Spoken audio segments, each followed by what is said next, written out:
of fun. Hello and welcome to the vlog. Yes, a vlog. I haven't done one of these for ages, but this is a genuine vlog where I just take the camera, go out for a day's boating and point the camera at whatever's going on. But I'm not going boating on a canal, nor even on a river. I am going to sea. This is Noss on Dart Marina at Dartmouth in Devon, south of England.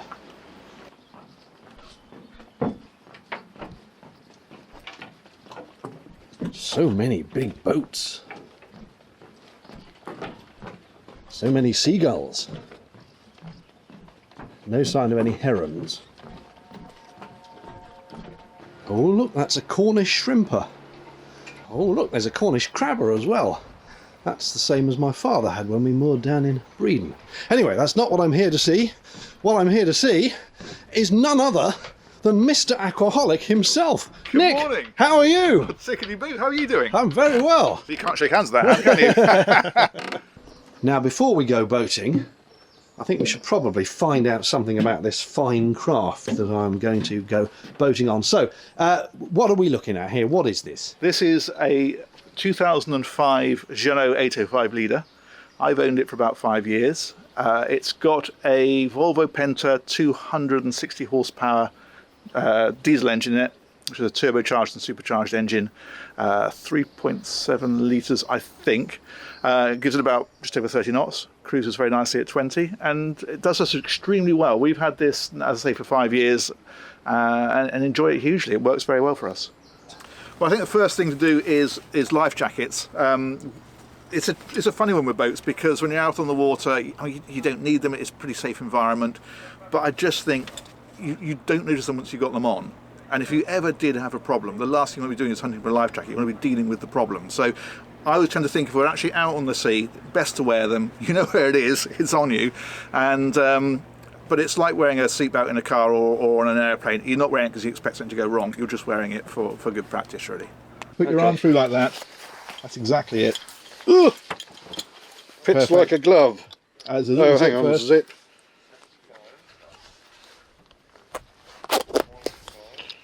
There we go. And then you've got the ones that go underneath. Woo! And those are just to stop it ever riding up.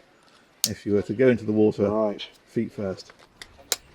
Woo! Perfect. Yes, Good to go. that's okay. I'll be singing soprano, won't it? She's alive.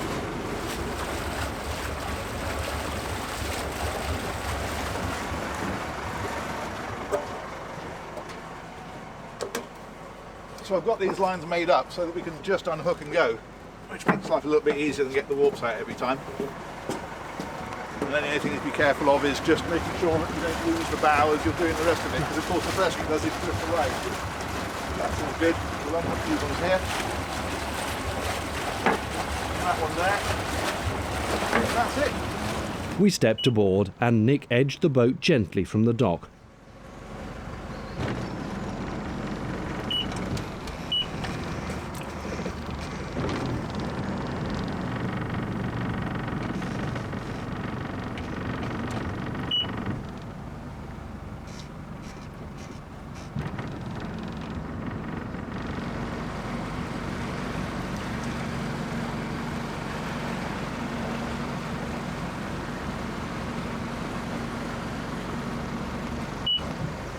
Nick, what does this green thing mean? Green boy. Oh, the one ahead of us, that's a channel marker. So when you're coming upstream, you leave the green ones on your starboard side, your right-hand side, and so it's taking people out around the marina. We're actually going to go on the other side of it so that we don't get in the way of this guy coming up here.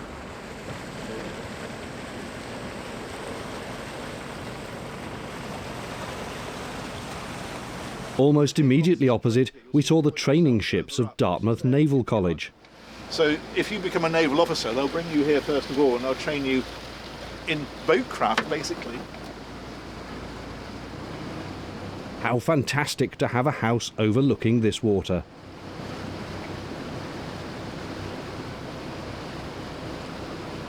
What's the speed limit along here? 6 knots. Yeah. And what's the speed limit when we get outside of the estuary? completely unlimited. So if you've got a boat that'll do 100 mile an hour, you can do 100 mile an hour. Nobody has, but there's literally no limit. How fast does yours go? About just over 30 knots when it's clean underneath. You get a bit of weed on it, slows down, but yeah, 32 at the beginning of the season. We'll try it out.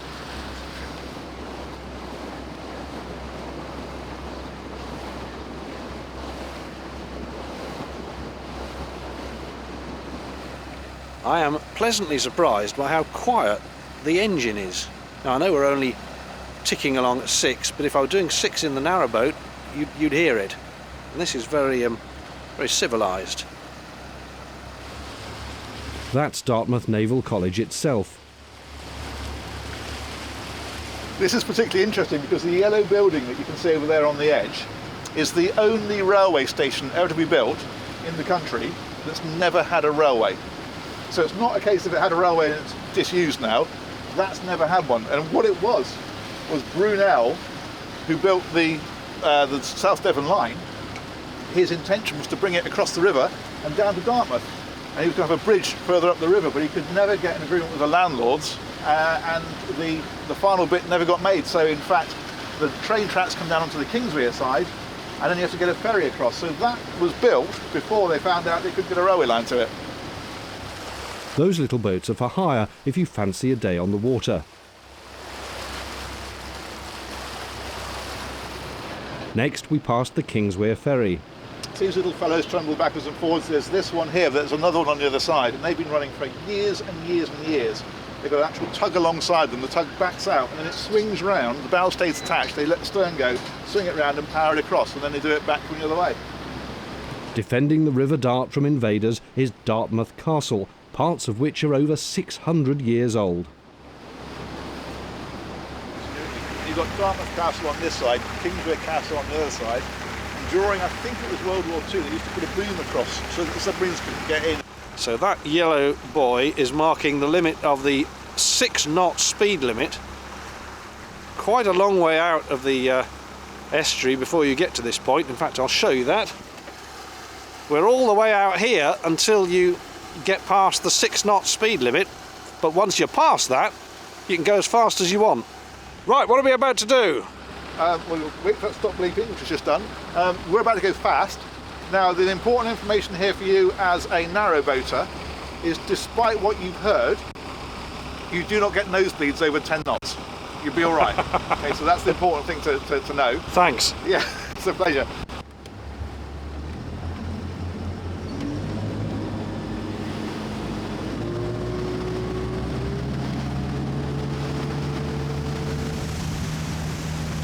Locks of mercy, you don't get this when narrowboating. We were going very fast indeed, just as Nick promised, with the boat planing over the waves.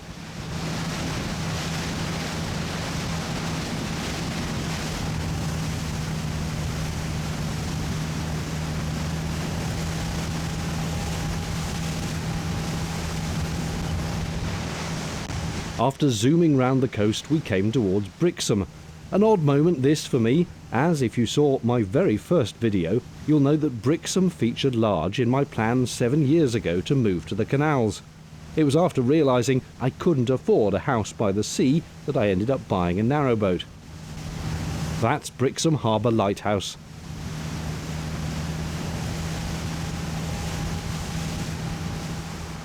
And there's Brixham itself, home to traditional industry.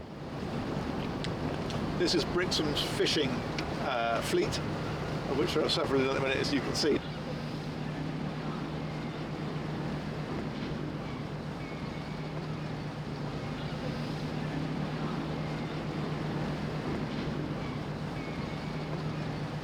And you've got a fuel dock here as well.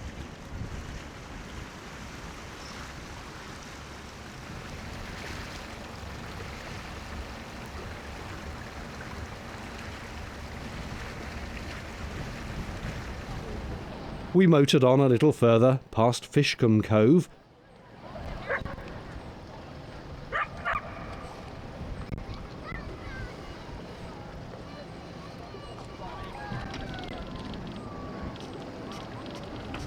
On past an oyster farm.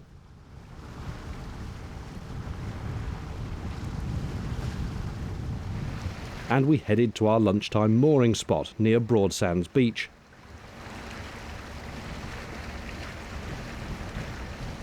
Nick gently slowed the boat as the depth under the keel became less closer to shore.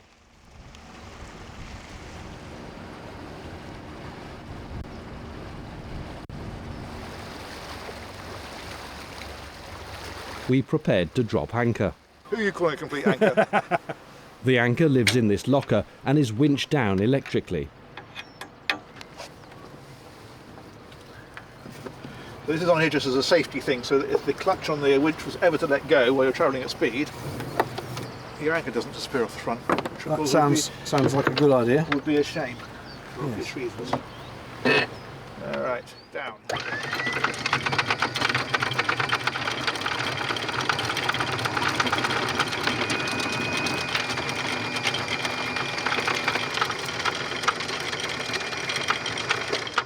we go. Just give the boat a little bit of a nudge into gear so we don't just end up piling the chain on top of itself. So we lay it out across the seabed a little bit.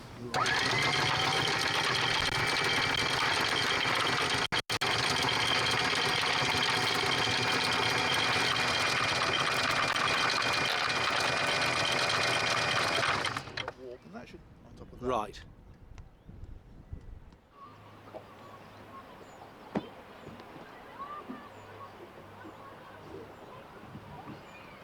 After a rather splendid blast up along the coast and round some bays and other points of interest, we've now dropped anchor, turned the engine off.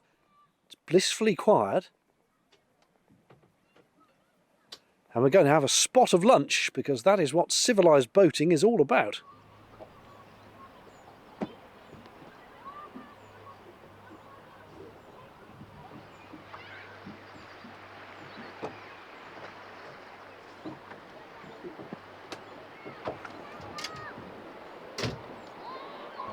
And then it was time to head back.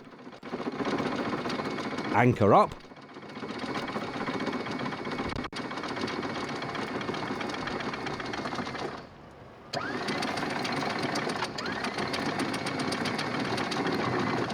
And then it's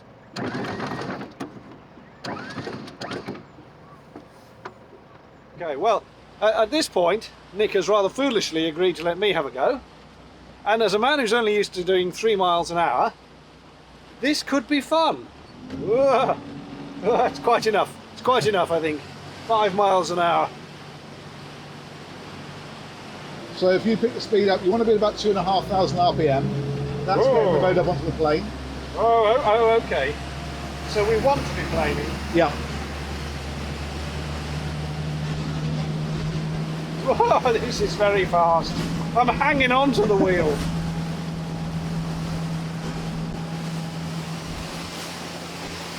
This is kind of fun.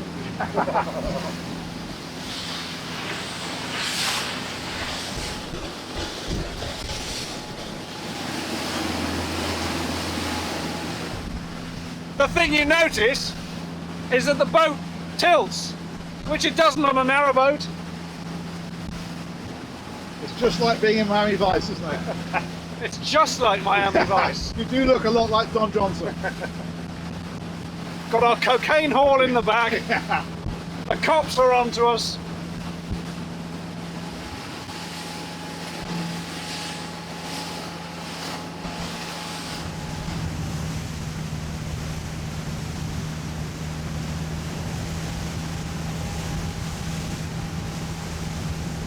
We were going very fast, and I was clinging to the steering wheel.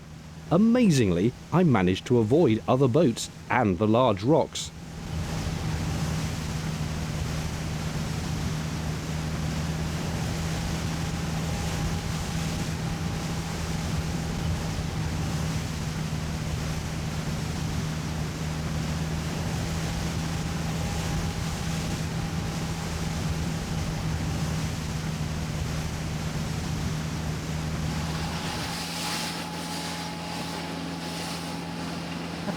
Quite addictive, isn't it? I could get used to this.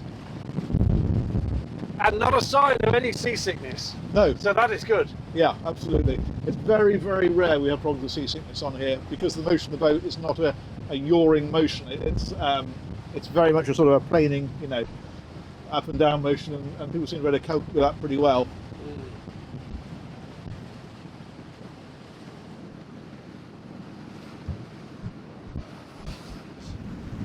We were now back within the speed controlled zone, so we headed up the estuary at 6 knots or thereabouts.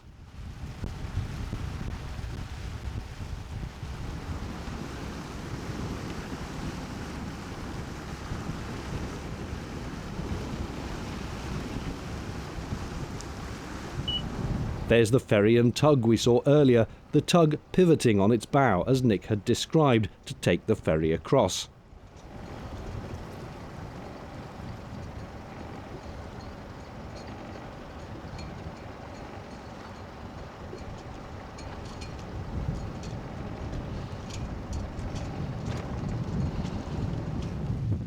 We went past Nick's marina and continued upriver. The sun had emerged and it was a beautiful day.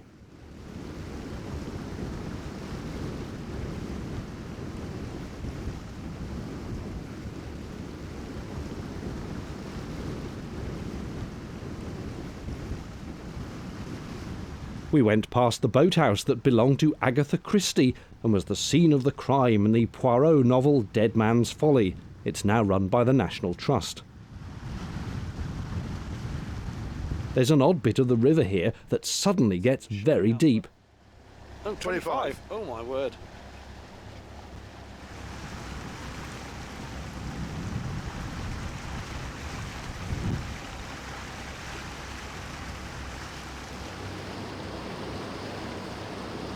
We edged our way through the moored boats until we finally got as far as Nick thought it prudent to go and turned around for the journey back.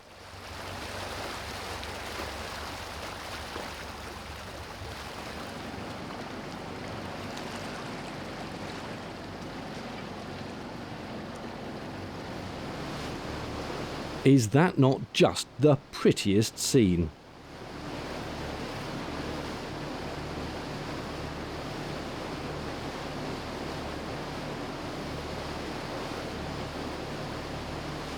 Before long we were back at the marina.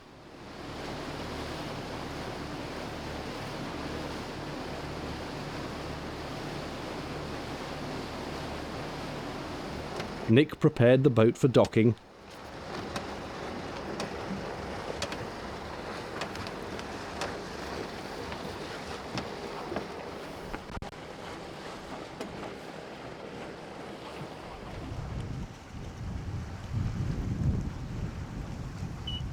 And we steered in, hoping to make a smooth return.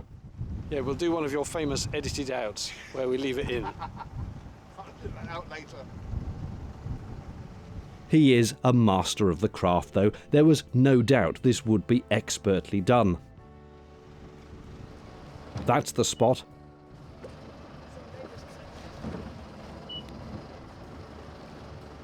Thanks, Nick. A fantastic day's boating indeed, if a little adrenaline fueled for this canal devotee. Cheerio.